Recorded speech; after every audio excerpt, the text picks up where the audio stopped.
Hi guys, it's Kelly here and I am back with another video. Today's video is featuring the newest release from OLO markers. I just got them in the mail this past week and this is the next set. Now, if you know anything about OLO markers, you know they already have all of their colors picked out. They just aren't releasing them all at one time. So this is the 128 that they already have out, and now they've released 32 more. So we're just going to start off by swatching these, mostly for my own benefit, so I could see kind of how they fit in with the collection that I already have. Was super excited to see the more hot pink colors. Love those. They're definitely, this whole collection seems to me to be a bit brighter than some of the colors that are already out. So I love bright colors. You guys know I'm going to be here for that, right? So they do have some brighter, like true greens. They definitely have some brighter yellow greens, which makes my heart super happy. I definitely prefer more of a yellow green. Those hot pinks I already mentioned. And then they have some really bright blue violets, where the blue violets that they previously released were much more desaturated. Same thing with the yellows, yellow oranges. They have some of those on the brighter side. A lot of the the yellow oranges, which is like their earth tones, are like a bit more on the lighter side. I think that's because here you can see in comparison to the other one, they had a lot of yellow oranges out, a lot of groupings out, but they don't have a lot of pale colors, which if you color, you know you need a dark and a light to get that dimension. So I was really excited. This palette, this 32 color set, really reminded me of florals. Like it would be such a good set for florals. And so that is how I picked what kind of card I was going to make with them. Here I am using some products from Pinkfresh Studio. I am using the hand-picked flowers, the garden tapestry, and the ornate circle. And we're going to be using I did pick some yellows that have already been released. But for the vast majority of this, we are going to be using colors just from this set, so you can see how well they work together. The other thing that we're going to be talking about is shading. Well, before we get to the shading part, do I have time for that? We'll try. These are, if you don't have any OLOs at all and you are looking to buy the whole collection, OLO has them at 15% off, the whole collection, including the 32 new colors. If you just need the new 32 colors, Pinkfresh Studios has those at 15% off. If you just want to pick up the new ones. And then also Pinkfresh Studio has a whole bunch of stuff that's going on clearance. Let's talk about the shading guide. So and this is true of other manufacturers besides Pinkfresh, but I know it's true for theirs.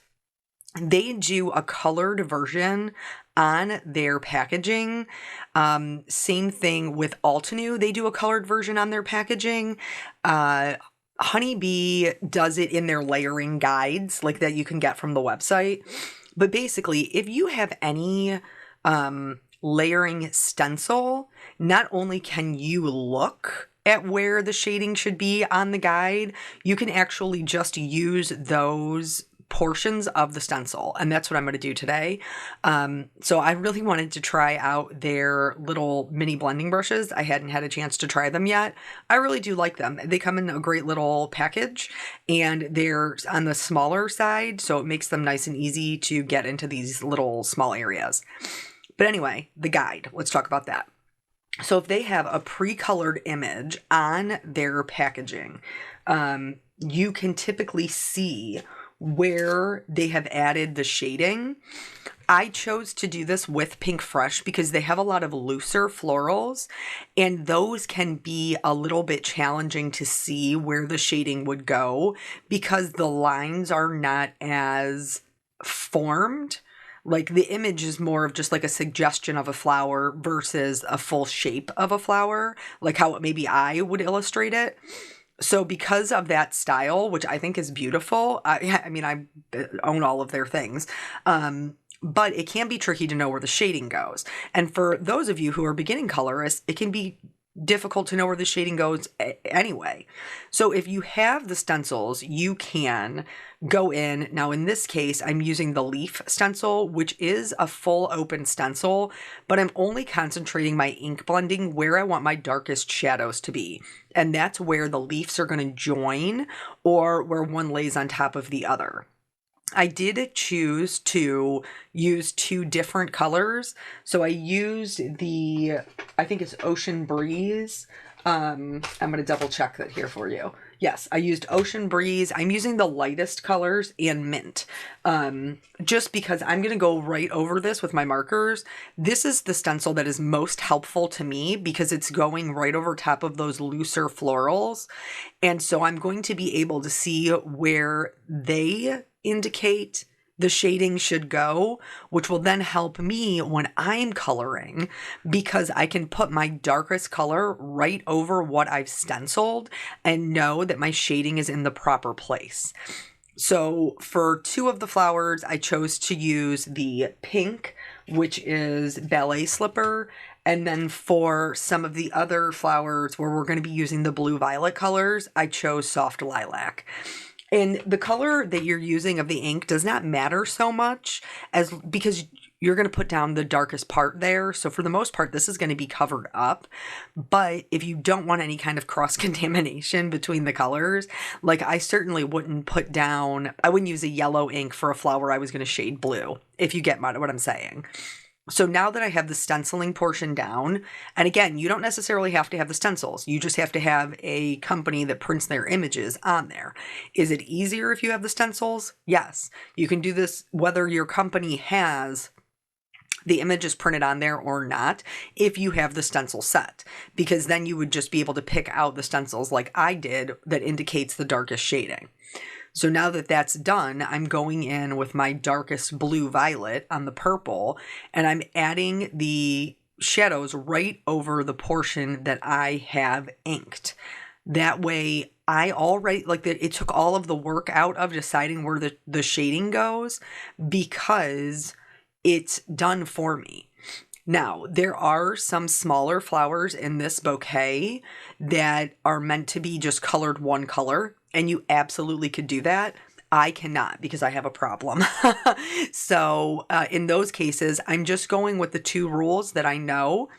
One, you add shading where two things meet. You add shading where one object lays on top of another. So where all of your petals are meeting at the base of your flower, definitely going to have shading there.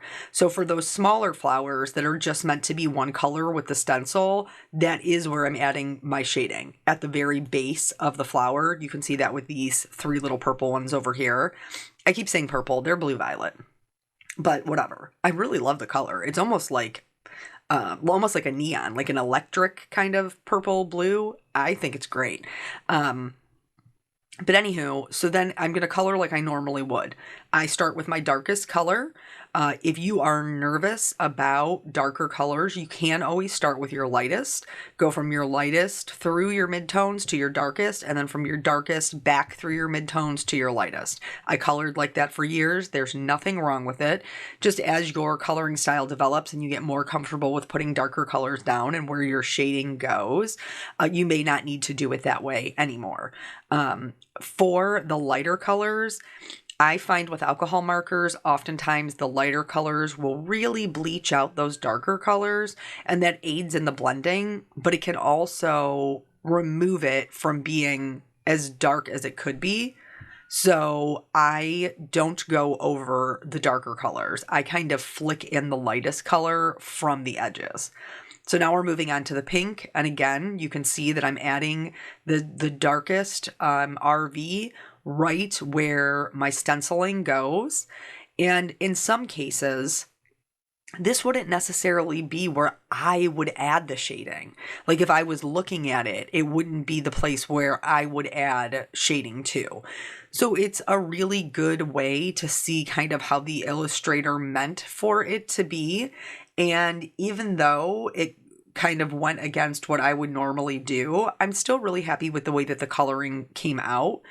So this can be something that, again, if you're a long-term colorist and maybe it's just a looser style than, you know, and it's kind of challenging to figure out where to put the shading, you can use this. Or if you're a beginner, you could use this all the time.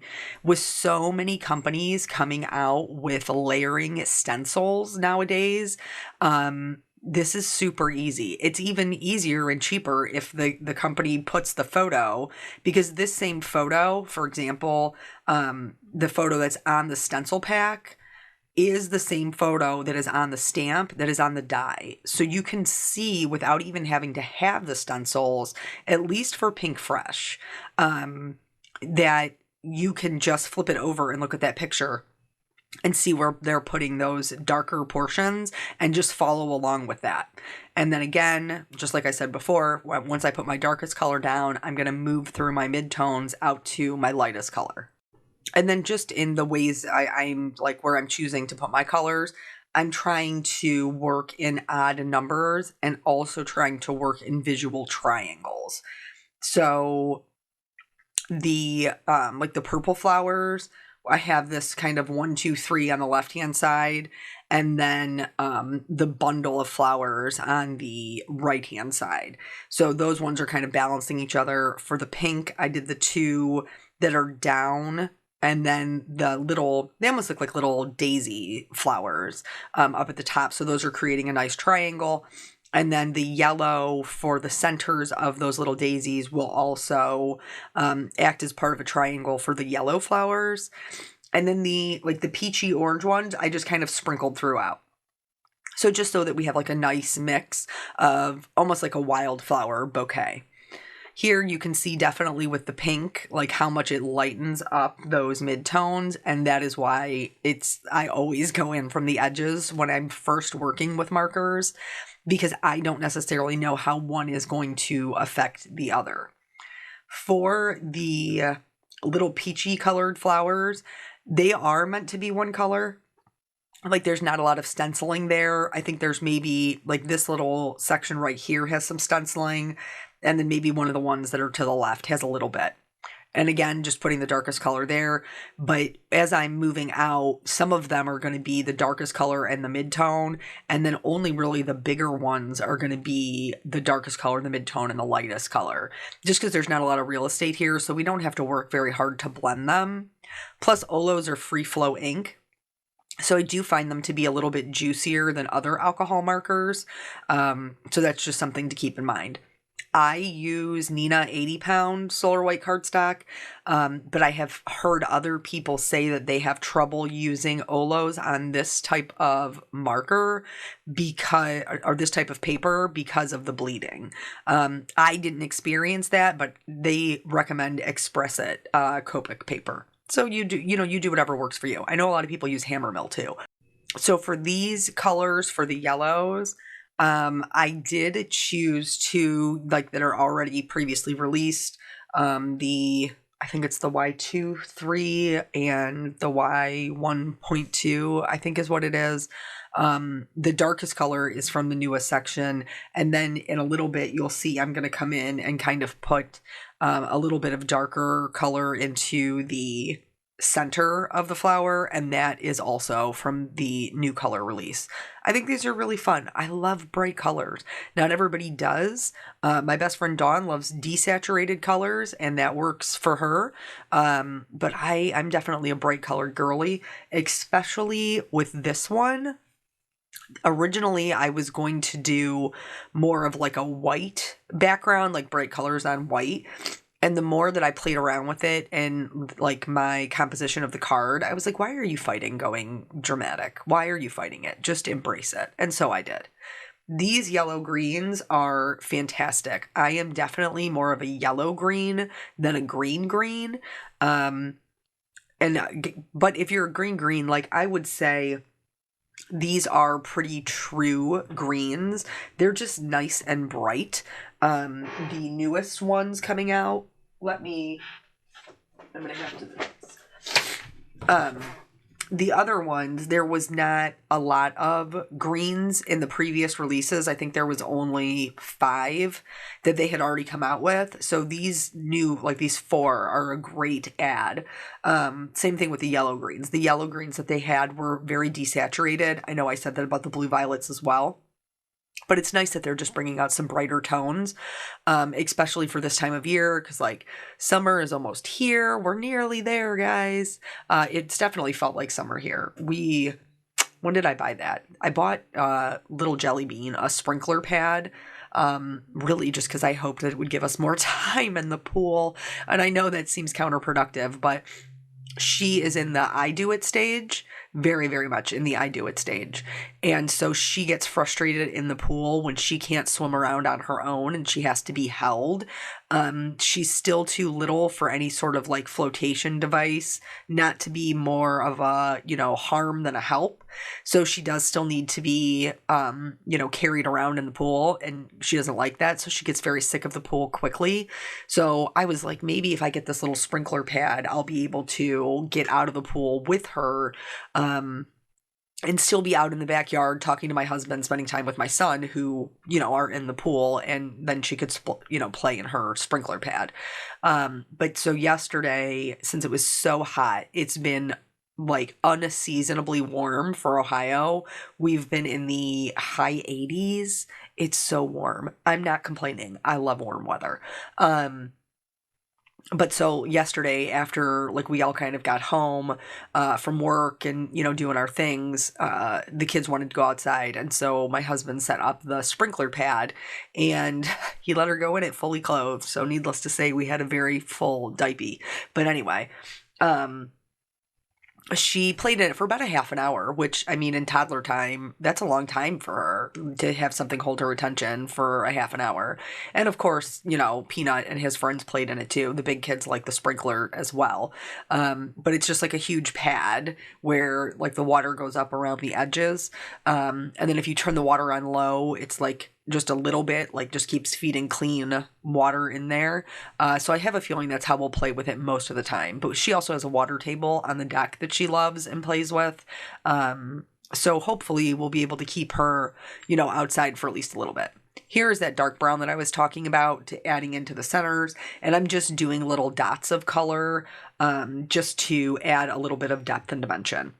So I'm going to die cut that out with its coordinating die. These are great because it cuts out all the little holes in the middle as well. And then here's where I decided I was just going to embrace the black. In order to do that, I need to color my white outline black. The OLO, depending upon what set you get, there is no black in the newest set because I think they've all been released. They have a pure black, a blue black, and a red black. I used the pure black because that matched my cardstock the best. But you can certainly use whatever works for you. You're just going to go in, you're going to color in the in between edges, and then all around. You do want to make sure that you get the edges, because otherwise once it's up against your black paper, you'll be able to see that little white edge, and we don't want that because it will look funny. So I filled that in completely. For the, what is this? The garden what? What is it, guys? Somebody tell me. Garden tapestry? Garden tapestry. Yeah, I didn't even find it to find out that that was the name. It just came to me. So this, you're not even really going to be able to see a ton of it. It's really more of just like another kind of layer to add interest. So I have treated with my anti-static tool, and this paper is cut down to just 1/8 of an inch smaller than an A2 card. I'm inking this up with a Versamark, and I'm going to stamp it down, and then I'm going to heat set it in clear. So you're not going to, it's not going to be like in your face. I thought about doing it white, and then I changed my mind because I will have some little white accents in here, but I decided that I would rather do those with splatters. You certainly don't have to. But just the clear heat embossing is going to give us another texture, but also another shade of black that's just going to help add interest to the card. Clearly, we want our bold, bright flowers to be the focal point of our card. But that doesn't mean that we don't want strong supporting actors. So I am, like I said, this is just clear embossing powder, and you'll see once it heats up, it basically disappears, except for when you're in the right light, then you can, you can see it kind of shining through. So just a real subtle thing that you can do.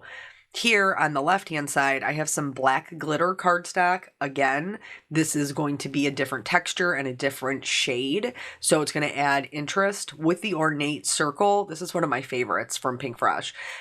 You can either cut it out so that it's on the background, or you can cut it out as a full circle piece. Well, like an ornate circle. I'm going to be cutting it out as a full circle piece. That's why I had both of them.